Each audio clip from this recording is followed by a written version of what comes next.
Hello everyone, welcome to Pavan Bagh academy. I am Ankita, your friend. और guys, आज के class में हम लोग देखेंगे आपका नेक्स्ट वाला part, chapter number 12, aldehyde ketone carboxylic acid का।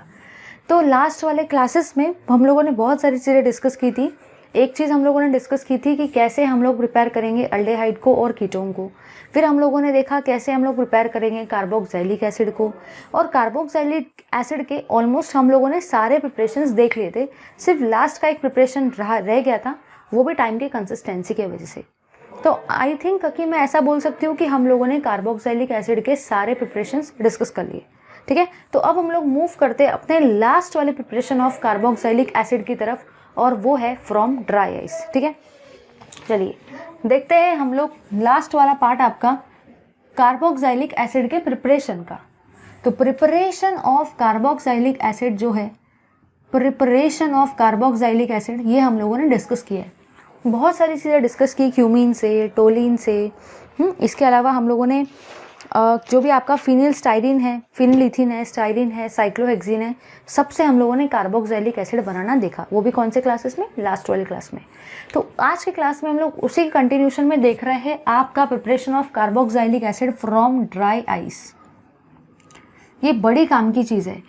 अगर आप ध्यान से देखते हो तो ड्राई आइस पे लगभग एनडीए में 3 से 4 बार क्वेश्चन आ चुके हैं ड्राई आइस पर। ज़रा सोचो ड्राई आइस कितना इंपॉर्टेंट है।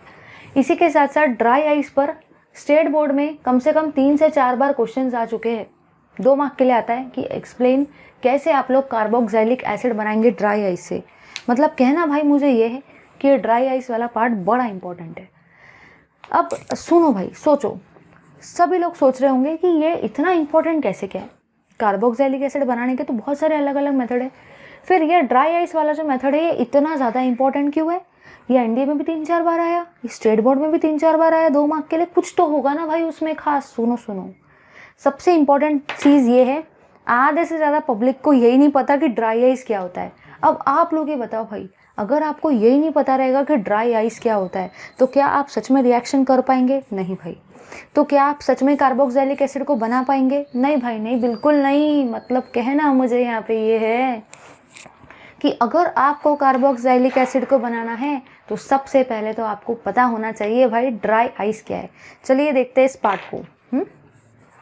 याद रखना है भाई कि जो भी आपका ड्राई आइस होता है ना, ड्राई आइस का मतलब ही होता है सॉलिड कार्बन डाइऑक्साइड।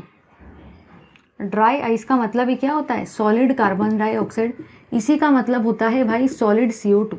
ये चीज़ को एकदम बढ़िया तरीके से आपको याद रखना है कि ड्राई आइस का मतलब सॉलिड कार्बन डाइऑक्साइड होता है और इसी का मतलब सॉलिड CO2 होता है। समझे या नहीं समझे भाई?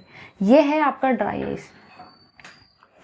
CO2 के साथ में रिएक्शन करना हर किसी को आता है, लेकिन आधे से ज़्यादा पब्लिक को यही नहीं पता कि ड्राई आइस CO2 है। अगर यही नहीं पता रहेगा तो रिएक्शन कहाँ से करेंगे CO2 के साथ में? समझे या नहीं समझे? इधर देखो भाई, अब क्या होगा। सबसे पहले यहाँ पे आप लोग लेंगे ग्रिगनार्ड रिएजेंट को। याद रखना है भाई कि जो भी आपका RMgX होता है, RMgX का मतलब ही होता है भाई आपका ग्रिगनार्ड रिएजेंट।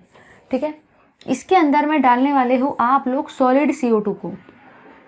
सॉलिड CO2 का मतलब ही होता है ड्राई आइस को आप डालने वाले हो।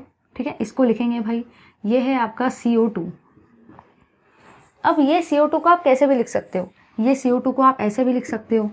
ठीक है, ये CO2 को आप ऐसे भी लिख सकते हो, ये CO2 को आप ऐसे भी लिख सकते हो, कैसे भी लिख सकते हो भाई। भले कुछ लोग सोचेंगे ये तो उसका ओरिएंटेशन है नहीं। अरे भाई ऐसा नहीं है तो कोई और तरीके से लिखो, चलता है। ऐसा कोई रेस्ट्रिक्शन नहीं है कि क्योंकि अभी हम लोग रिएक्शन करवा रहे हैं, अभी हम लोग स्ट्रक्चर की स्टडी नहीं कर रहे, ऐसा लिखो। ठीक है, सब चलता है। ठीक है भाई, चलो आगे बढ़ते हैं। ग्रिगनार्ड रिएजेंट के अंदर में मैंने क्या डाला? Solid CO2। अब देखो, बुक के अंदर में कुछ भी दिया नहीं है कि कैसे क्या कौन किसके पास जा रहा है, लेकिन मैं आपको सिस्टमैटिकली समझाऊंगी कि कौन किसके पास कैसे क्या जाता है। याद रखना भाई, याद रखना, बताया था अगर कभी भी ग्रिगनार्ड रिएजेंट की रिएक्शन करवाई ना तो आप भी जल जाएंगे, स्कूल भी जल जाएगी, टीचर भी जल जाएगा, प्रिंसिपल भी जल जाएगा। क्यों? अगर आपने हमेशा ग्रिगनार्ड रिएजेंट की रिएक्शन करवाई, मतलब ये रिएक्शन करवाई मैग्नीशियम मेटल के साथ, याद रखना ड्राई ईथर हमेशा डालना है। अगर ड्राई ईथर नहीं डाला ना भाई तो बस फिर तो गए काम से। याद रखना, ग्रिग्नार्ड रिएजेंट वाले रिएक्शन में हमेशा ड्राई ईथर डालना भाई, भूलना नहीं, समझे या नहीं समझे। अब देखो क्या होगा, अगर आप लोग ध्यान से देखते हो मैग्नीशियम क्या है, एक मेटल है। मेटल कैसे होते, इलेक्ट्रोपॉजिटिव होते हैं। मेटल के ऊपर कौन सा चार्ज आता है भाई, पॉजिटिव चार्ज, समझे या नहीं समझे। अल्किल ग्रुप उसके बाजू में आता है। मैग्नीशियम इलेक्ट्रोपॉजिटिव है, एक मेटल है, पॉजिटिव चार्ज आया, तो बाजू वाले के ऊपर कौन सा चार्ज आएगा, उसका अपोजिट चार्ज, मतलब ही नेगेटिव चार्ज। अब भाई CO2 पर आते हैं। CO2 में आप यहाँ पे ये देखते हो कि ऑक्सीजन जो है भाई, ऑक्सीजन जो है ये कैसा है, इलेक्ट्रोनेगेटिव है, इसलिए ऑक्सीजन के ऊपर कौन सा चार्ज आया, नेगेटिव चार्ज। कार्बन उसके बाजू में है, कार्बन के ऊपर कौन सा चार्ज आएगा, जल्दी से बता दो भाई, पॉजिटिव चार्ज। मतलब अभी मैंने यहाँ पे ये डिस्कस किया भाई कि मैग्नीशियम आपका एक मेटल है, उसके ऊपर हमेशा पॉजिटिव चार्ज आता है क्योंकि मेटल्स आर इलेक्ट्रोपॉजिटिव। तो मेटल के बाजू वाला जो रहेगा वो क्या रहेगा, उसके ऊपर उसका उल्टा चार्ज आएगा, मतलब नेगेटिव। फिर यहाँ पे मैंने ये देखा कि ऑक्सीजन जो होता है वो इलेक्ट्रोनेगेटिव होता है, मतलब उसके ऊपर नेगेटिव चार्ज आएगा। कार्बन उसके एग्जैक्टली बाजू में है, तो कार्बन के उसके ऊपर उसका उल्टा चार्ज आएगा, मतलब ये कौन सा आएगा, पॉजिटिव चार्ज। अब आपको ये भी बात बहुत बढ़िया तरीके से पता है भाई, जो भी प्लस होता है वो लव करता है माइनस को, और जो भी माइनस होता है वो लव करता है प्लस को। Plus loves minus, minus loves plus, समझे या नहीं समझे। चलो देखो यहाँ पे क्या होगा, माइनस के पास जाएगा भाई आपका प्लस, माइनस के पास कौन जाएगा, प्लस जाएगा, और प्लस के पास कौन जाएगा, माइनस जाएगा। पूरा प्रॉब्लम सॉल्व हो गया। माइनस के पास प्लस जाएगा और प्लस के बाद माइनस जाएगा। देखो भाई क्या होगा, ये है आपका R, ये आपका R है, सिस्टमैटिकली लिखते हैं इसको ताकि समझ में आए। ये है आपका R के पास कौन जाएगा भाई, कार्बन जाएगा, क्योंकि R के ऊपर मतलब अल्काइल के ऊपर चार्ज है नेगेटिव और कार्बन के ऊपर चार्ज कैसा है, पॉजिटिव। तो R के पास में जाएगा आपका C, ठीक है। अब ये C डबल बॉन्ड हो एज इट इज़ है, ये C डबल बॉन्ड हो एज इट इज़ है भाई, ठीक है। इस डबल बॉन्ड हो को आप नीचे भी लिख सकते हैं, चलता है, इसको एज इट इज़ लिख दिया। अब देखो ध्यान से देखना, इसी कार्बन से एक और ऑक्सीजन अटैच है, इसी कार्बन से एक और ऑक्सीजन अटैच है, और ये ऑक्सीजन से कौन अटैच हो रहा है, मैग्नीशियम। तो ये ऑक्सीजन से अटैच हो रहा है मैग्नीशियम, और ये है आपका X। मतलब देखो एक बार सिस्टमैटिकली क्या हो रहा है, इस CO2 को अगर आपको ऐसे लिखते नहीं जम रहा है तो आप इस CO2 को डायरेक्टली ऐसा ही लिखो ना।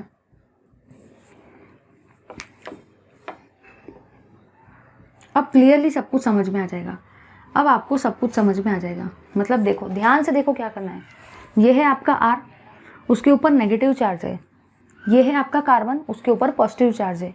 नेगेटिव किसके पास जाता है, पॉजिटिव चार्ज के पास। तो ये है आपका R जिसको मैंने एज इट इज़ लिखा। नेगेटिव किससे जुड़ेगा, पॉजिटिव से, मतलब कार्बन। ये कार्बन के ऊपर क्या है, डबल बॉन्ड ऑक्सीजन। ये कार्बन और किससे अटैच है, ऑक्सीजन से अटैच है, और ये ऑक्सीजन के ऊपर नेगेटिव चार्ज है। मैग्नीशियम के ऊपर पॉजिटिव चार्ज है, पॉजिटिव नेगेटिव के पास जाएगा, मतलब मैग्नीशियम इसके पास जाएगा और यहाँ पे X आएगा। अब देखो क्या होगा, अब आप कुछ भी नहीं करेंगे, आपको क्या बनाना है, एसिड बनाना है। क्या एसिड में आपको मैग्नीशियम का काम है, आपको तो भाई कार्बोक्सिलिक एसिड बनाना है। कार्बोक्सिलिक एसिड का फॉर्मूला होता है RC डबल बॉन्ड OH। मतलब कहना मुझे यहाँ पे यह है कि आपको ये मैग्नीशियम और हैलोजन वाले पार्ट का कुछ भी काम नहीं है। तो आप लोग क्या करेंगे, आपको एक ऐसा ग्रुप चाहिए जो इस पार्ट को काट दे, जो आपको यहाँ हाइड्रोजन दे दे और इस मैग्नीशियम को भी यहाँ से हटा दे। आप ही बता दो भाई, आपको यहाँ पे एक ऐसा ग्रुप चाहिए जो इससे आपको एसिड बनवा दे और जो यहाँ से मैग्नीशियम को रिमूव कर दे। अगर आप ध्यान से सोचते हो तो पानी के अंदर में H होता है जिससे ये एसिड बन जाएगा, और पानी के अंदर में OH भी होता है जिससे ये आपका दूसरा कोई चीज़ बन जाएगा।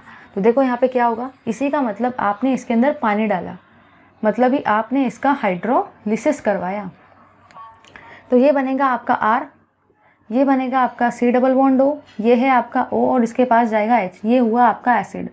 इसी के साथ साथ आपका बनेगा Mg OH और X। समझे या नहीं समझे भाई, समझे या नहीं समझे। एक बार क्विकली रिवाइज करते हैं। ग्रिग्नार्ड रिएजेंट का लेंगे, उसके अंदर में डालेंगे सॉलिड CO2, उसी का मतलब ड्राई आइस होता है। ये रिएक्शन आपके ड्राई ईथर के प्रेजेंस में होंगी। ये प्लस है, ये माइनस के पास जाएगा, ये प्लस है, ये माइनस के पास जाएगा। इस तरीके से आप जोड़ देंगे, फिर उसका हाइड्रोलिसिस करवाएंगे, मतलब यहाँ से उसको काटेंगे। एक साइड में H डालेंगे क्योंकि इस साइड में आपको कार्बोक्सिलिक एसिड बनाने का है, तो इस साइड में आपने H डाला और इस साइड में आपको जो भी बचेगा वो आपका प्रोडक्ट रहेगा। ठीक है, चलो आगे बढ़ते हैं, एक रिएक्शन लेते हैं। बुक में तो बस यही रिएक्शन दिए जनरल, बट पेपर में जनरल नहीं आती है, तो मैं स्पेसिफिक रिएक्शन ले रही हूँ प्रैक्टिस के लिए, नोट्स बनाते चलूँ। मैंने लिया है CH3 MgBr प्लस इसके अंदर में डाला है CO2। एक और एग्जाम्पल लेते हैं, CH3 CH2 MgBr, इसके अंदर में डालेंगे CO2। ठीक है, सबको पता होना चाहिए CO2 ऐसे एग्जिस्ट नहीं करता है, वो तो लीनियर होता है, लेकिन हमने ऐसा इसलिए लिखा ताकि मैकेनिज्म समझ में आए। मैग्नीशियम की रिएक्शन या ग्रिग्नार्ड रिएजेंट की रिएक्शन हमेशा याद रखना है ड्राई ईथर के प्रेजेंस में ही होती है, समझे या नहीं समझे भाई। अब देखो क्या होगा, मैग्नीशियम आपका मेटल है, मेटल के ऊपर पॉजिटिव चार्ज आएगा और इसके बाजू में जो रहेगा उसके ऊपर इसका अपोजिट चार्ज मतलब नेगेटिव। यहाँ पे मैग्नीशियम मेटल है पॉजिटिव, उसके बाजू वाले के ऊपर नेगेटिव चार्ज। यहाँ पे ऑक्सीजन इलेक्ट्रॉन नेगेटिव है तो नेगेटिव, ऑक्सीजन के बाजू वाला कार्बन पॉजिटिव, बिल्कुल वैसा ही होगा। ठीक है, अब देखो क्या होगा, आप नेगेटिव को जोड़ेंगे पॉजिटिव के साथ और पॉजिटिव को जोड़ेंगे नेगेटिव के साथ, नेगेटिव को जोड़ेंगे पॉजिटिव के साथ और पॉजिटिव को जोड़ेंगे नेगेटिव के साथ। इसका नाम है आपका मिथिल मैग्नीशियम ब्रोमाइड।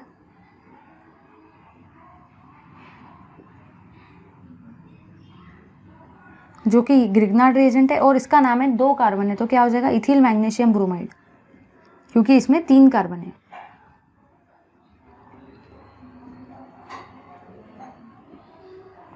ठीक है भाई, और ये क्या है, ये है आपका सॉलिड कार्बन डाइऑक्साइड, जिसी को आप ड्राई ईथर भी बोलते हो। अब देखो क्या होगा, बिल्कुल ऊपर वाले जैसे ही होने वाला है, कुछ नया नहीं होगा, बस देखते चलो क्या होगा। ये है आपका CH3, ये है आपका CH3। ठीक है, ये जो CH3 इसके ऊपर नेगेटिव चार्ज है, तो ये किससे अटैच हो रहा है, कार्बन से, क्योंकि उसके ऊपर पॉजिटिव है, तो ये अटैच हो रहा है C डबल बॉन्ड O। ये ऑक्सीजन से अटैच है, यस, ऑक्सीजन के ऊपर नेगेटिव चार्ज है, मैग्नीशियम के ऊपर पॉजिटिव चार्ज है, तो ऑक्सीजन किससे अटैच होगा, मैग्नीशियम से। यहाँ पे आएगा आपका MgBr, नीचे में भी बिल्कुल वैसा ही कर लेंगे। यहाँ पे है आपका CH3, तो इसको लिखेंगे CH3, फिर है CH2, फिर लिखेंगे CH2। इसके ऊपर कौन सा चार्ज है, नेगेटिव, कार्बन के ऊपर कौन सा है, पॉजिटिव, तो ये जो नेगेटिव है ये कार्बन से अटैच होगा। कार्बन के ऊपर में क्या है, C डबल बॉन्ड O, और एक और कार्बन है ऑक्सीजन से अटैच। अब ऑक्सीजन के ऊपर है नेगेटिव चार्ज, मैग्नीशियम के ऊपर है पॉजिटिव चार्ज, तो इस ऑक्सीजन से मैग्नीशियम जुड़ेगा और ये वाली चीज़ बन जाएगी। ठीक है, चलो आगे बढ़ते हैं। फिर आप लोग इसका क्या करवाएंगे, फिर आप लोग इसका करवाएंगे हाइड्रोलिसिस, क्योंकि पानी जो होता है उसमें 2 टाइप की चीज़ें होती है, उसमें एक होता है आपका H और एक होता है आपका OH।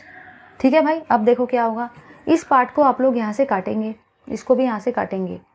दिमाग में क्वेश्चन आता है इसको काट क्यों रहे, क्योंकि आपको एसिड बनाना है, तो एक साइड में डालेंगे H और एक साइड में डालेंगे OH, एक साइड में डालेंगे H, एक साइड में डालेंगे OH। हम लोग ऐसा क्यों करा रहे, क्योंकि H से आपका एसिड बन जाएगा और OH से आपका ये मैग्नीशियम इजीली निकल जाएगा, इसलिए हम लोग इसके अंदर में क्या डाल रहे हैं,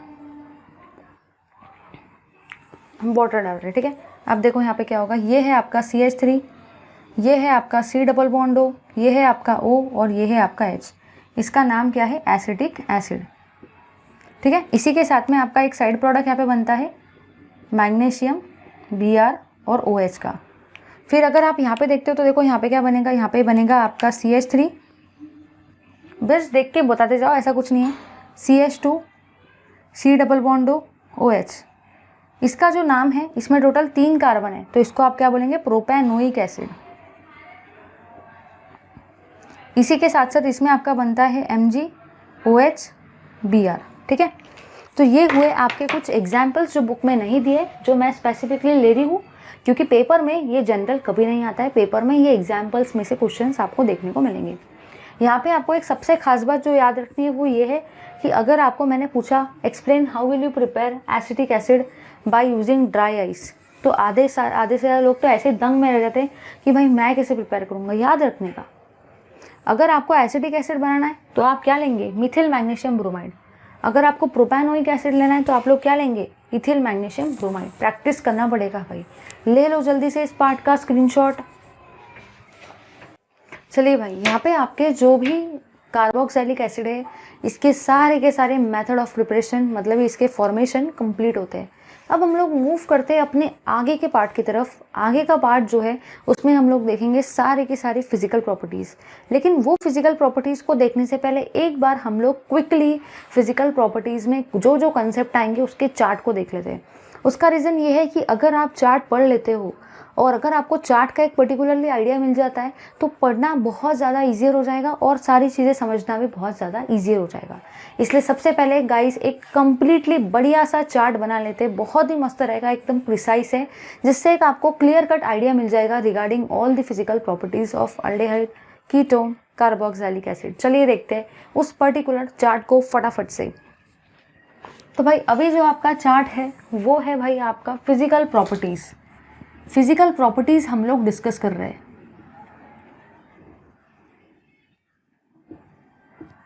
तो फिजिकल प्रॉपर्टीज़ में देखना हम लोग 3 चीज़ें डिस्कस करने वाले हैं जो कि आपकी मेजर रहेगी।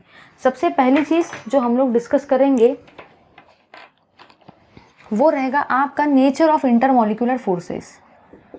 सबसे पहली चीज़ जो हम लोग डिस्कस करेंगे ना भाई वो रहेगा आपका nature of intermolecular forces in carbonyl compound.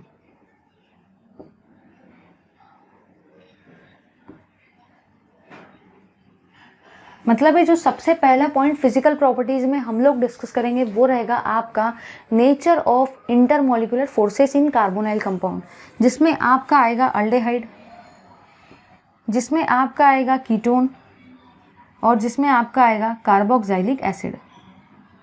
ठीक है, और उसके बाद में जो नेक्स्ट है वो है आपका फिजिकल स्टेट,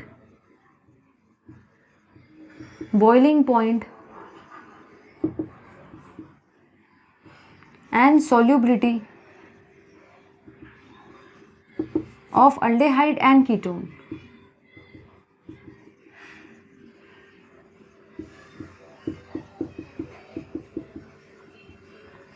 मतलब जो नेक्स्ट वाला फिजिकल प्रॉपर्टी हम लोग डिस्कस करेंगे वो रहेगा आपका फिजिकल स्टेट, बॉइलिंग पॉइंट और सॉल्युबिलिटी अल्डेहाइड और कीटोन की।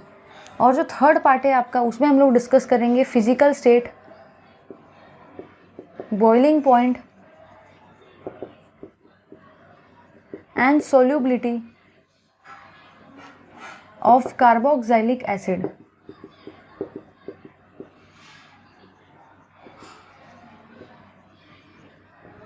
ठीक है, तो ये 3 चीज़ें हमको डिस्कस करनी है। ठीक है, नेचर ऑफ इंटरमॉलिक्यूलर फोर्सेस तीनों में डिस्कस करना है, अल्डेहाइड, कीटोन, कार्बोक्सिलिक एसिड।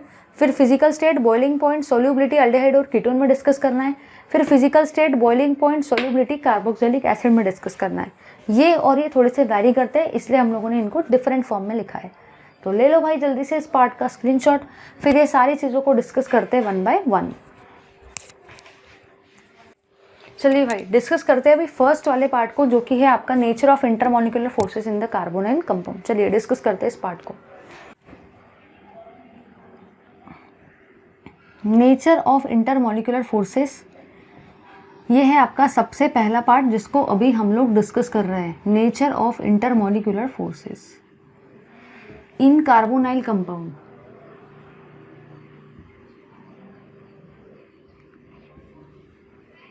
जिसमें आपका आएगा अल्डेहाइड, जिसमें आपका आएगा कीटोन, जिसमें आपका आएगा कार्बोक्सिलिक एसिड। ये तीनों का हम लोग डिस्कस करने वाले हैं कि इन तीनों में क्या इंटरमॉलिक्यूलर फोर्सेस ऑफ अट्रैक्शन होते हैं। ठीक है, तो भाई सबसे पहली चीज़ आप यहाँ पे ये ऑब्जर्व करते हो कि अगर आप लोग कार्बोनाइल को ड्रॉ करते हो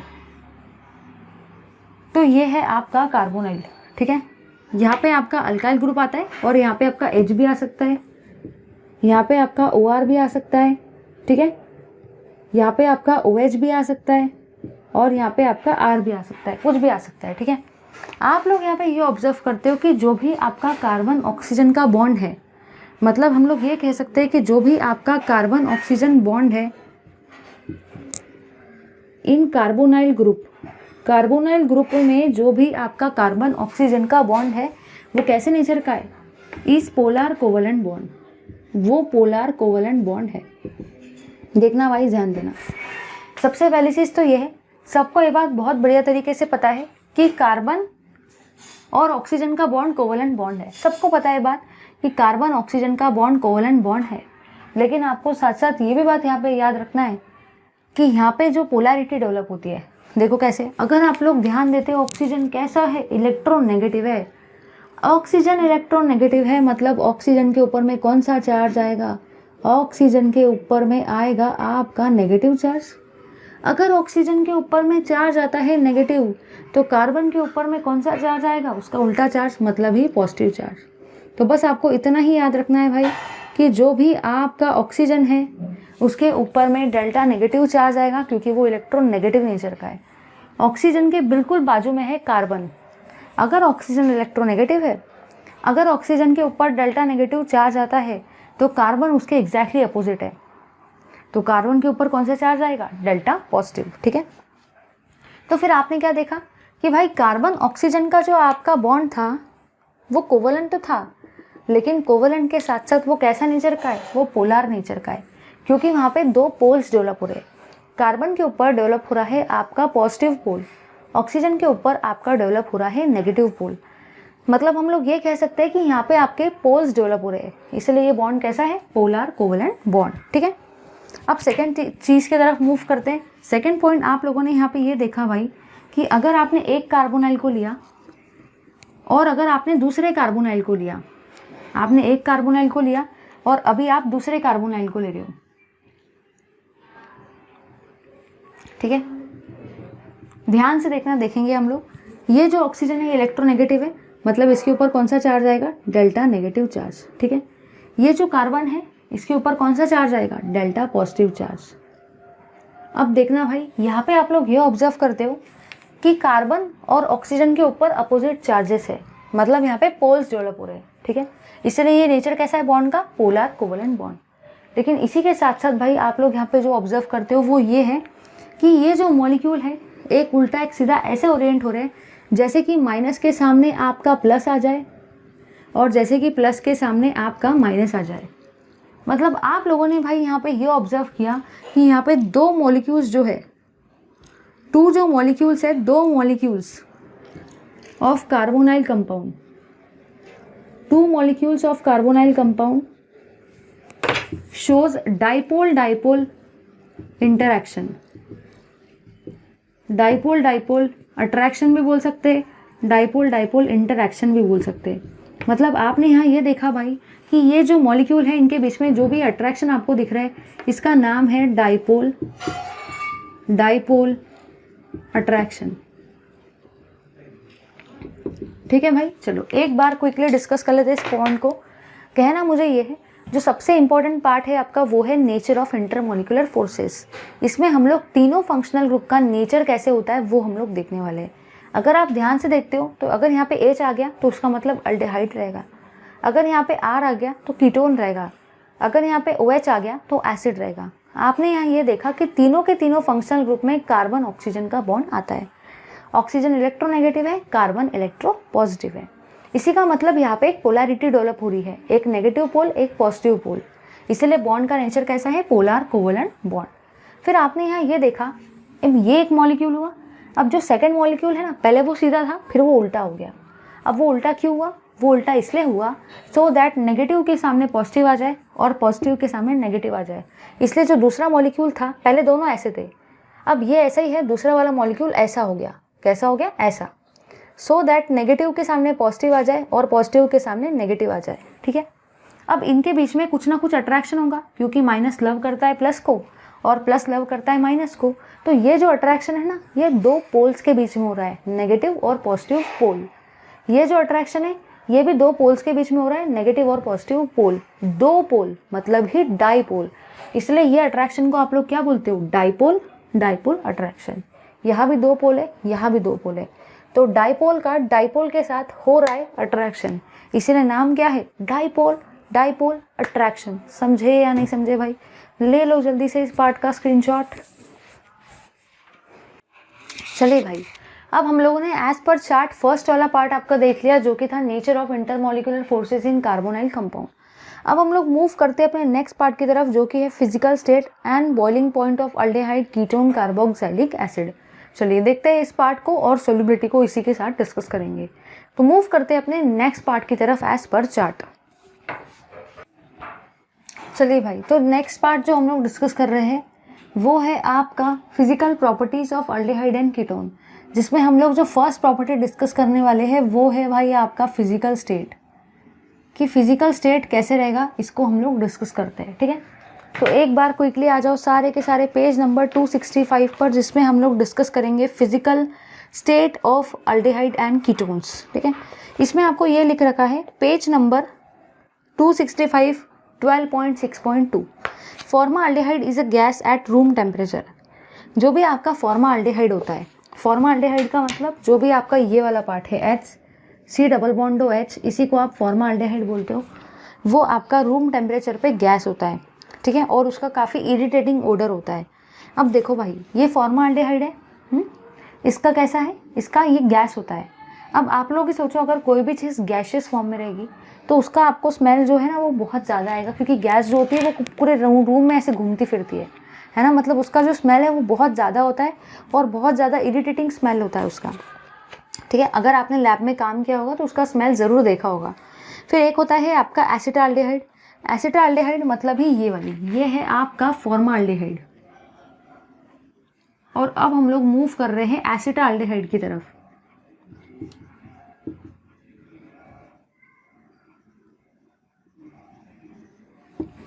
तो जो भी आपका एसिटाल्डिहाइड है वो बहुत ज़्यादा वोलाटाइल नेचर का है।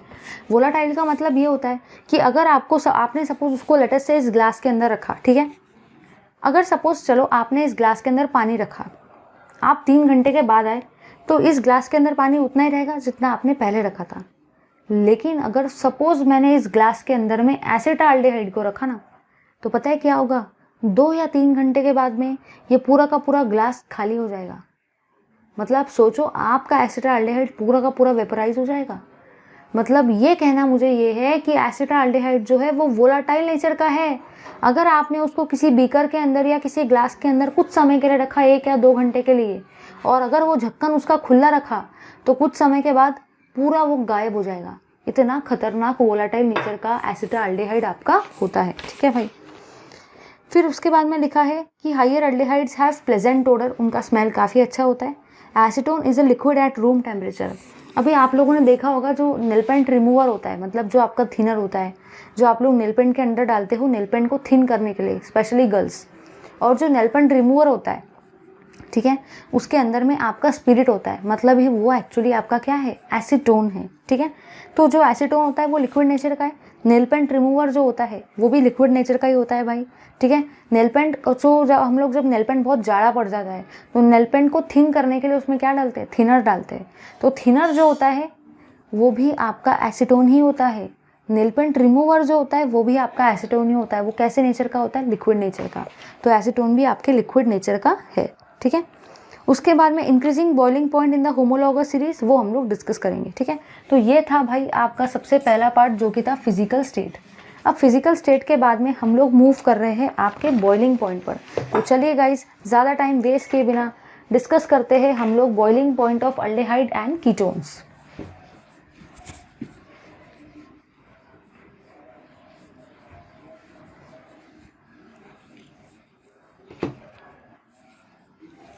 सेकेंड पॉइंट जो है वो है आपका बॉइलिंग पॉइंट।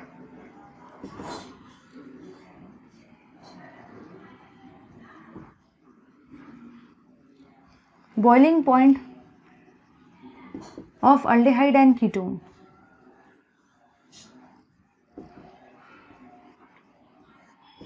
चलिए भाई ज़रा ध्यान देना। अब मेरे को इसका कहना क्या है, इसको मुझे ये कहना है कि जो भी आपका बॉइलिंग पॉइंट रहता है, याद करो भाई, याद करो, मैंने आपको चैप्टर नंबर 10 में भी पढ़ाया था, चैप्टर नंबर 11 में भी पढ़ाया था, और अभी मैं ये चीज़ चैप्टर नंबर 12 में भी पढ़ा रही हूँ। मैंने आपको ये पढ़ाया था भाई कि जो भी आपके बॉइलिंग पॉइंट होता है वो डायरेक्टली प्रोपोर्शनल होता है मॉलिक्यूलर मास को। Boiling point is directly proportional to the molecular mass. याद रखना भाई इस चीज़ को, boiling point is directly proportional to what, to molecular mass. जो भी आपका बॉइलिंग पॉइंट है ना, बॉइलिंग पॉइंट आपका डायरेक्टली प्रोपोर्शनल होता है मॉलिक्यूलर मास को। अगर मॉलिक्यूलर मास है ज़्यादा तो बॉइलिंग पॉइंट भी कैसा रहेगा, ज़्यादा। चैप्टर नंबर 10 में भी यही रिलेशन आया था जब बॉइलिंग पॉइंट का ऑर्डर पड़ा था।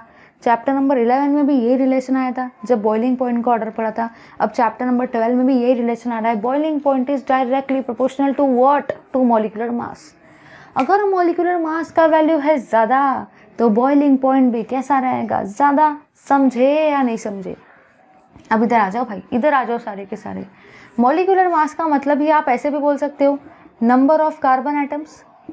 नंबर ऑफ कार्बन एटम्स भी बोल सकते हो भाई अगर फंक्शनल ग्रुप सेम है तो। चलो एक क्वेश्चन को देखते हैं। सबसे पहले मैं एक चीज़ ले रही हूँ भाई। सबसे पहली चीज़ जो मैंने लिया है, हम लोग बुक का ही क्वेश्चन लेते ताकि समझ में आ जाए सब कुछ। सबसे पहले मैंने लिया है CH3OH जिसका नाम है मिथेनॉल। फिर मैंने लिया है CH3CH2OH। ठीक है, एक सेकेंड।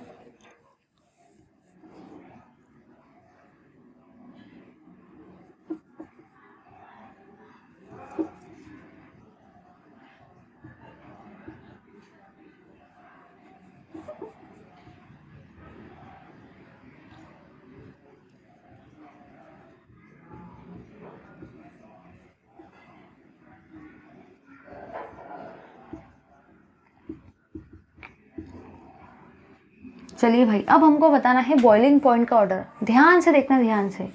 फंक्शनल ग्रुप हर तरफ सेम है, हर किसी में COOH फंक्शनल ग्रुप है, मतलब हर किसी में अल्डेहाइड वाला फंक्शनल ग्रुप तो है। मतलब कहना मुझे यहाँ पे ये है कि आप ये चारों एग्जाम्पल्स का डायरेक्ट कंपैरिजन कर सकते हो क्योंकि ये चारों एग्जाम्पल्स में सेम फंक्शनल ग्रुप है आपका अल्डेहाइड। लेकिन ध्यान से देखना, यहाँ पे आपका एक भी कार्बन नहीं है फंक्शनल ग्रुप के अलावा। देखो यहाँ पे आपका एक कार्बन है, यहाँ पे आपके 2 कार्बन है, यहाँ पे आपके 3 कार्बन है। मतलब आपने क्या ऑब्जर्व किया कि जैसे जैसे आप नीचे मूव कर रहे हो, जैसे जैसे आप ऊपर से नीचे आ रहे हो, तो जो भी आपके नंबर ऑफ कार्बन एटम है ना, जो भी आपके नंबर ऑफ कार्बन एटम है ना, वो इंक्रीज हो रहे हैं। अब आप लोग ये बता दो भाई, नीचे जाने से number of carbon atom increase हो रहे हैं जबकि फंक्शनल ग्रुप चारों के सेम है, लेकिन नीचे जाने से number of carbon atom increase हो रहे हैं। अगर नंबर ऑफ कार्बन एटम होंगे इंक्रीज तो मॉलिक्यूलर मास भी क्या होगा भाई? इंक्रीज। तो जो भी आपका मॉलिक्यूलर मास रहता है ना, जो भी आपका मॉलिक्यूलर मास रहता है ना भाई कंपाउंड का, वो भी क्या होगा? वो भी होगा इंक्रीज। अगर मॉलिक्यूलर मास बढ़ता है, अगर मॉलिक्यूलर मास इंक्रीज होता है तो बॉइलिंग पॉइंट भी क्या होगा भाई? इंक्रीज होगा, क्योंकि boiling point is directly proportional to the molecular mass. मतलब हम लोग यहाँ पे ये बोल सकते हैं भाई कि जो भी आपका बॉइलिंग पॉइंट रहेगा ना, वो भी इंक्रीज होगा। तो सीधी सीधी बात ये है, ये सारे के सारे हम लोग अल्डेहाइड का कंपैरिजन कर रहे हैं। आपने ये देखा चारों एग्जाम्पल में C double bond H group है, मतलब चारों एग्जाम्पल में आपका अल्डेहाइड वाला ग्रुप है। आपने यहाँ पे ये ऑब्जर्व किया कि नीचे जाने से number of carbon atom increase हो रहे हैं। यहाँ पे एक भी नहीं था, यहाँ पे 1 है, यहाँ पे 2 है, यहाँ पे 3 है फंक्शनल ग्रुप के अलावा। तो नीचे जाने से नंबर ऑफ कार्बन एटम क्या हो रहे हैं भाई? इंक्रीज हो रहे हैं। अगर नंबर ऑफ कार्बन एटम होते हैं इंक्रीज तो मॉलिक्यूलर मास भी क्या होगा? Increase. Boiling point is directly proportional to molecular mass. अगर मॉलिक्यूलर मास इंक्रीज होता है तो बॉइलिंग पॉइंट भी क्या होगा? इंक्रीज होगा। इसीलिए आपने यहाँ ये ऑब्जर्व किया कि जैसे आप ऊपर से नीचे जाते हो आपका बॉइलिंग पॉइंट इंक्रीज होता है। समझे या नहीं समझे भाई? ले लो जल्दी से इस पार्ट का स्क्रीनशॉट। चलिए भाई, अब अपन ने ये वाले रिलेशन को बॉइलिंग पॉइंट के यूज़ करके अल्डेहाइड का कंपैरिजन करके देखा कि अल्डेहाइड के केसेस में आपके बॉइलिंग पॉइंट का ऑर्डर कैसे रहेगा। चलिए भाई, अब हम लोग मूव करते हैं कीटोन के लिए। अल्डेहाइड को तो हमने डिस्कस कर दिया, अब हम लोग किसको देखेंगे? कीटोन को, कि कीटोन में कैसे क्या हम लोग देखेंगे। चलिए भाई, देखते हैं इस पार्ट को। चलिए भाई, डिस्कस करते हैं हम लोग कीटोन के केस में।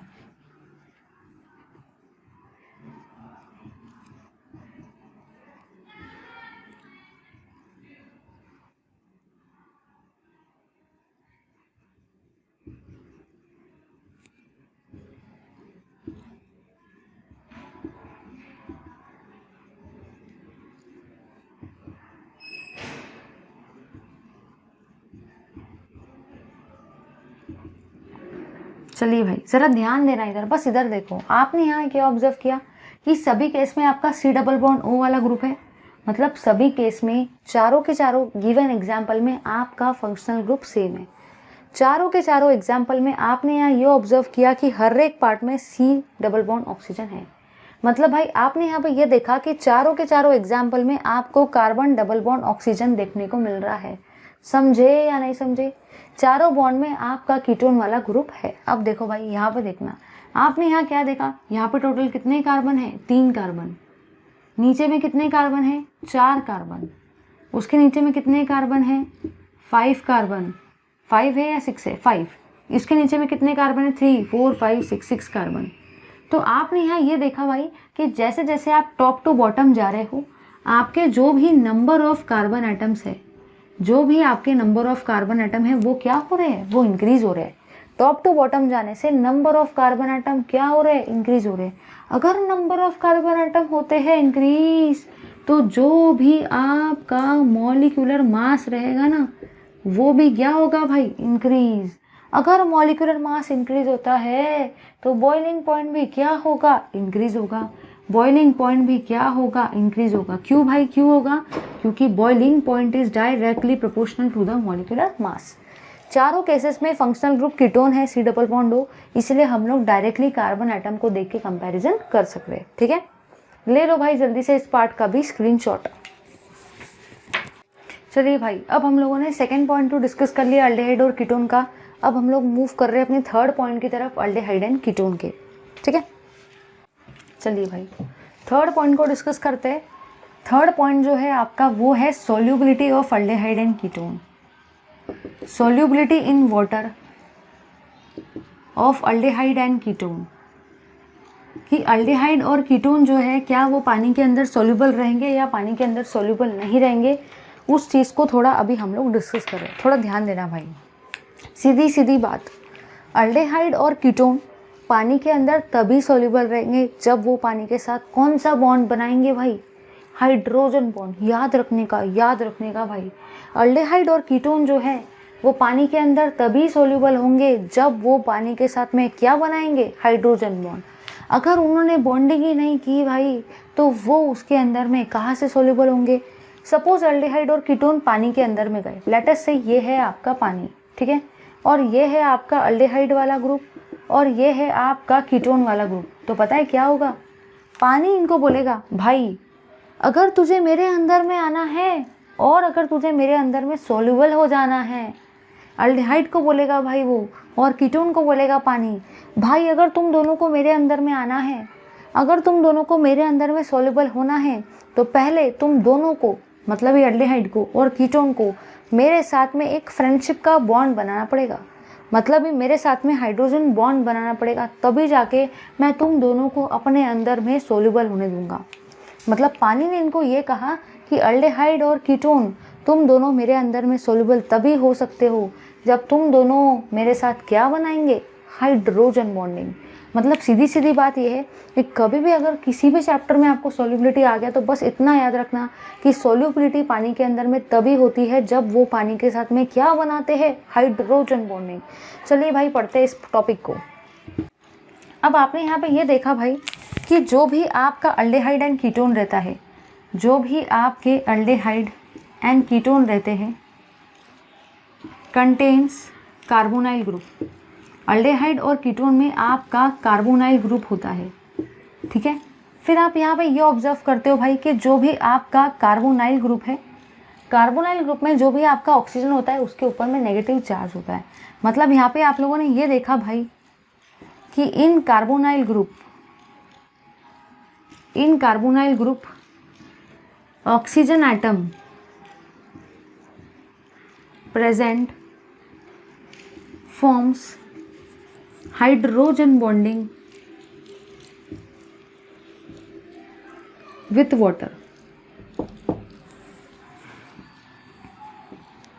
मतलब आपने यहाँ पे ये देखा भाई कि अल्डेहाइड और कीटोन जो है वो पानी के अंदर में सोल्यूबल है। क्यों है?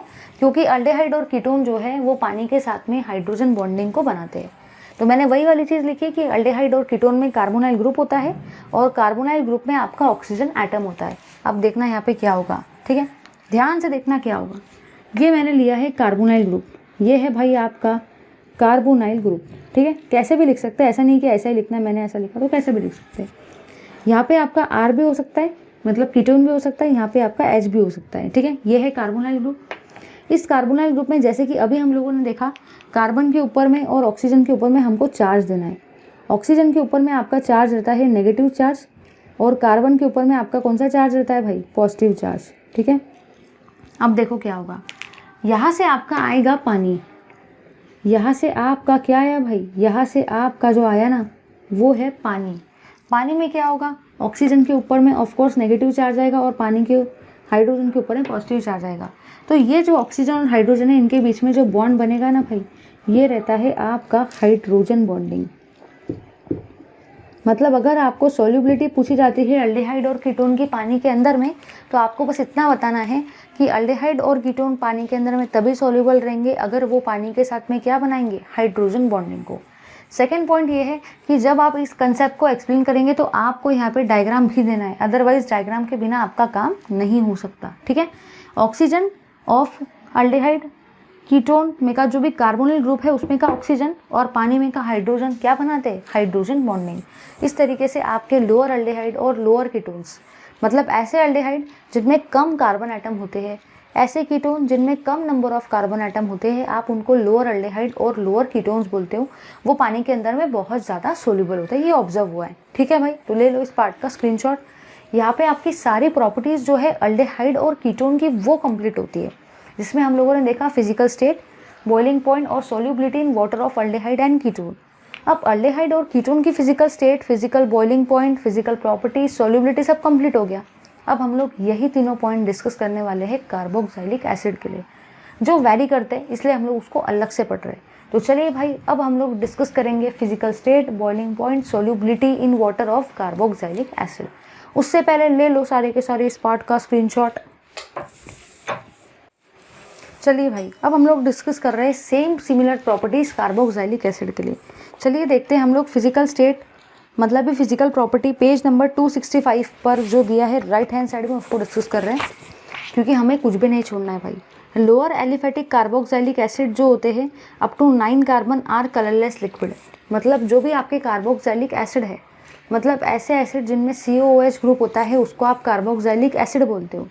तो जहाँ तक आपके 9 कार्बन आते हैं, मतलब कहना मुझे ये है कि कार्बोक्सिलिक एसिड के जितने भी कंपाउंड हैं अप टू 9 कार्बन, मतलब जब तक आपके टोटल कार्बन 9 नहीं हो जाते तब तक के आपके जितने भी उसमें कार्बोक्सिलिक एसिड आएंगे वो सब कैसे रहेंगे, कलरलेस, उसका कोई भी कलर नहीं रहेगा। ठीक है, और उसका स्मेल कैसा रहेगा, बहुत ज़्यादा इरिटेटिंग स्मेल रहता है। मतलब आपने यहाँ ये ऑब्जर्व किया कि carboxylic acid up to 9 carbon, तो जितने भी कार्बोक्सिलिक एसिड रहेंगे जिनमें टोटल 9 कार्बन तक हम लोग डिस्कस करने वाले हैं, वो सबका स्मेल कैसा होता है, इरिटेटिंग स्मेल होता है, और वो कलरलेस लिक्विड होते हैं। ठीक है, higher homologous acids are colourless, odourless, wax like solid. एक बार इस चीज़ को डिस्कस कर लेते हैं, इसका कहना क्या है। अभी हम लोग डिस्कस कर रहे हैं भाई फिजिकल प्रॉपर्टीज ऑफ कीटोन्स, या तो physical state of ketone, sorry carboxylic acid.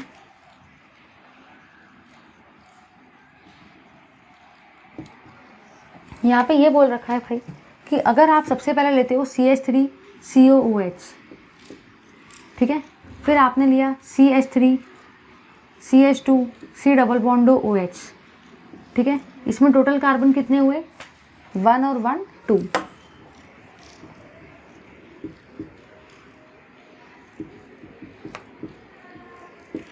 इसमें टोटल 2 कार्बन है, इसमें टोटल 3 कार्बन है, इसमें टोटल 4 कार्बन है।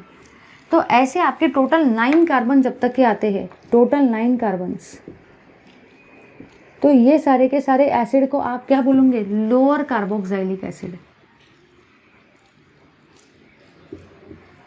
मतलब आपने यहाँ ये ऑब्जर्व किया भाई, ऊपर से लेके यहाँ तक के जिसमें टोटल कार्बन आपके 9 आते हैं, उसको आप लोअर कार्बोक्सिलिक एसिड बोलते हो, और जो भी बाद में के कार्बन रहेंगे उसको आप क्या बोलेंगे, higher carboxylic acid.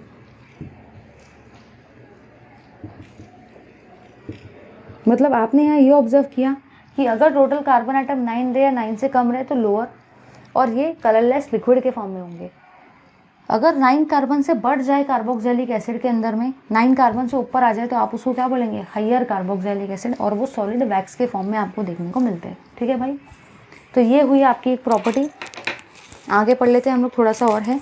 Higher homologous acid are colourless, odourless, wax like solid. They have low volatility, मतलब ऊपर के जो रहेंगे लोअर वाले वो हाईली वोलेटाइल रहेंगे, मतलब बहुत इजीली इवापोरेट हो जाएंगे, लेकिन नीचे वाले उतने इजीली इवापोरेट नहीं हो पाएंगे क्योंकि उसमें हाइड्रोकार्बन वाला पार्ट इंक्रीज हो जाएगा। ठीक है, तो चलिए भाई अब हम लोग मूव करते हैं एक बहुत बढ़िया से बहुत इंपॉर्टेंट से क्वेश्चन की तरफ कि why carboxylic acid have higher boiling point than those of alkane, ether, alcohol, aldehyde, ketone. मतलब कहना इनका ये है कि कार्बोक्सिलिक एसिड जो है उसका सबसे ज़्यादा बॉइलिंग पॉइंट क्यों होता है, अल्डेहाइड से भी ज़्यादा, कीटोन से भी ज़्यादा, कार्बोक्सिलिक एसिड से भी ज़्यादा, ईथर से भी ज़्यादा। हमको रीज़न देना है कि कार्बोक्सिलिक एसिड ही क्यों भाई, क्यों कार्बोक्सिलिक एसिड का ही सबसे ज़्यादा बॉइलिंग पॉइंट होता है सारे फंक्शनल ग्रुप में। कुछ तो रीज़न होगा, बहुत इंपॉर्टेंट क्वेश्चन है, इसको अभी हम लोग कंसेप्ट वाइज समझते हैं। चलिए देखते हैं इस पॉइंट को, चलिए भाई देखते हैं वाई कार्बोक्सिलिक एसिड है, सबसे इंपॉर्टेंट पार्ट है आज की क्लास का, very very very important. Why carboxylic acid have higher boiling point, why carboxylic acid have higher boiling point as compare to alkane, alkene, alkyne, alcohol, ether, ester, ketone. मतलब आपने यहाँ पे ये observe किया भाई कि कार्बोक्सिलिक एसिड का जो बॉइलिंग पॉइंट है ना वो सबसे ज़्यादा है as compare to alkane, alkene, alkyne, alcohol, ether, ester, ketone. दिमाग में क्वेश्चन आता है ना, ऐसा क्यों हो रहा है, क्यों कार्बोक्सिलिक एसिड का इतना ज़्यादा बॉइलिंग पॉइंट है भाई, इन सबसे ज़्यादा है, ऐसा हो क्यों रहा है, इसको हम लोग डिस्कस करते हैं। ध्यान देना सारे के सारे, इधर देखो बहुत इंपॉर्टेंट क्वेश्चन है। तो आपने यहाँ पे ये ऑब्जर्व किया भाई कि जो भी आपके कार्बोक्सिलिक एसिड है ना, जो भी आपके कार्बोक्सिलिक एसिड है ना, वो फॉर्म करते हैं डाइमर को, फॉर्म्स डाइमर। ठीक है, ध्यान देना ज़रा। आपने यहाँ ये देखा भाई, ये है आपका पहला carboxylic acid, C double bond O H. C double bond O H का मतलब क्या होता है, कार्बोक्सिलिक एसिड होता है भाई। ठीक है, अब आगे बढ़ते हैं। यहाँ पे देखना क्या होगा, यहाँ पे भी आपका कार्बन आएगा सी डबल बॉन्ड ओ, और यहाँ पे भी आपका आएगा ओ एच। ठीक है, तो आपने देखो यहाँ पे क्या ऑब्जर्व किया, आपने यहाँ पे ये ऑब्जर्व किया कि यहाँ पे ऑक्सीजन और हाइड्रोजन के बीच में कौन सी बॉन्डिंग है, हाइड्रोजन बॉन्डिंग। यहाँ पे भी आपके ऑक्सीजन और हाइड्रोजन के बीच में कौन सी बॉन्डिंग है, हाइड्रोजन बॉन्डिंग। मतलब आपने यहाँ पे ये देखा भाई कि ऑक्सीजन और हाइड्रोजन के बीच में हाइड्रोजन बॉन्डिंग होता है। ये आपका एक कार्बोक्सिलिक एसिड है और ये आपका दूसरा कार्बोक्सिलिक एसिड है। ठीक है, आपने क्या देखा, एक कार्बोक्सिलिक एसिड का दूसरे कार्बोक्सिलिक एसिड के साथ में डाइमर का फॉर्मेशन हो रहा है। ठीक है, यहाँ पे आप ये ऑब्जर्व करते हो भाई कि एक कार्बोक्सिलिक एसिड का दूसरे कार्बोक्सिलिक एसिड के साथ में डाइमर का फॉर्मेशन हो रहा है। ये है आपका फॉर्मेशन ऑफ डाइमर, या तो आप इसको लिख सकते हैं डाइमर ऑफ कार्बोक्सिलिक एसिड। ध्यान से देखना यहाँ पे क्या हो रहा है, क्यों कार्बोक्सिलिक एसिड का बॉइलिंग पॉइंट सबसे ज़्यादा है एज कम्पेयर टू बाकी फंक्शनल ग्रुप। बड़ा काम का क्वेश्चन है, क्योंकि एक कार्बोक्सिलिक एसिड का मॉलिक्यूल दूसरे कार्बोक्सिलिक एसिड के मॉलिक्यूल के साथ में क्या बनाता है, डाइमर बनाता है। तो ये आप लोगों ने क्या लिखा, carboxylic acid forms dimer with other molecule of carboxylic acid. एक मॉलिक्यूल कार्बोक्सिलिक एसिड का दूसरे मॉलिक्यूल ऑफ कार्बोक्सिलिक एसिड के साथ में डाइमर बनाता है। अब देखो क्या हुआ, पहले कार्बोक्सिलिक एसिड का साइज छोटा सा था और दूसरे वाले कार्बोक्सिलिक एसिड का साइज भी छोटा सा था, लेकिन अब आपने क्या देखा, ये पूरे मॉलिक्यूल का साइज क्या हो गया, बहुत बड़ा हो गया। पहले एक कार्बोक्सिलिक एसिड का साइज छोटा था, दूसरे का भी छोटा था, अब दोनों का मिला दिया, मतलब बॉइलिंग पॉइंट जो है, मतलब जो भी आपका साइज है मॉलिक्यूल का वो बहुत बढ़ गया है। पहले इतने इतने से दो, अब दोनों मिल गए तो बहुत बड़ा साइज हो गया। मतलब आप लोगों ने यहाँ पे ये देखा, the overall size of molecule, the overall size of molecule जो है वो इंक्रीज हो रहा है। अगर overall size of molecule increase होता है तो जो भी आपके वेंडर वॉल फोर्सेस है ना, वेंडर वॉल फोर्सेस वो भी इंक्रीज होते हैं। अब आप लोग बता दो भाई, जल्दी से बता दो, एक कार्बोक्सिलिक एसिड का मॉलिक्यूल दूसरे कार्बोक्सिलिक एसिड के साथ में हाइड्रोजन बॉन्डिंग को बना रहा है, मतलब ही डाइमर को बना रहा है, ठीक है, जिससे मॉलिक्यूल का साइज बहुत बड़ा हो गया, ठीक है। अगर मॉलिक्यूल का साइज बड़ा हो जाता है तो वंडर वॉल फोर्सेस बड़े हो जाते हैं। अब सोचो भाई, अगर फोर्स है ज़्यादा तो उस फोर्स को, उस बॉन्ड को तोड़ने के लिए एनर्जी भी कैसे लगेगी, बहुत ज़्यादा। मतलब ही हम लोग ऐसा बोल सकते हैं कि hence boiling point of carboxylic acid, hence boiling point of carboxylic acid is higher than other functional group.